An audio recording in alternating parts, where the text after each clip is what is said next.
Hi, my name is Amanda Thomas. I've been a small business owner for over 17 years, and I made the mistake of bringing my husband into my business at one point. We thought it'd be a really good idea. We thought our strengths would balance each other out, but the reality is that we could never leave work behind. And I remember distinctly sitting with our mentor at a table one day, and my husband and I were going back and forth and back and forth. And finally, our mentor said, "You guys are saying the same thing," but we couldn't hear it. It's really hard to run a business with your spouse. I ended up getting to the point where I told my husband, who is still my husband, that we could either be business partners or we could be married, but we couldn't be both.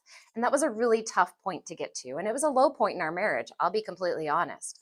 And it had some ripple effects that came out of it that we had to work through over the years. So if you're thinking about encouraging your spouse to leave their job to come in and work in your business, just know it is one of the hardest things you're going to do in your business. In fact, when I gave my husband that ultimatum, I found out later that two other business owners I knew gave their husbands the same ultimatum, and they chose to stay business owners instead of married. It is a real decision. So this is not something to take lightly. This is not something to just say, yeah, spouse, come into the business with me. This will be great.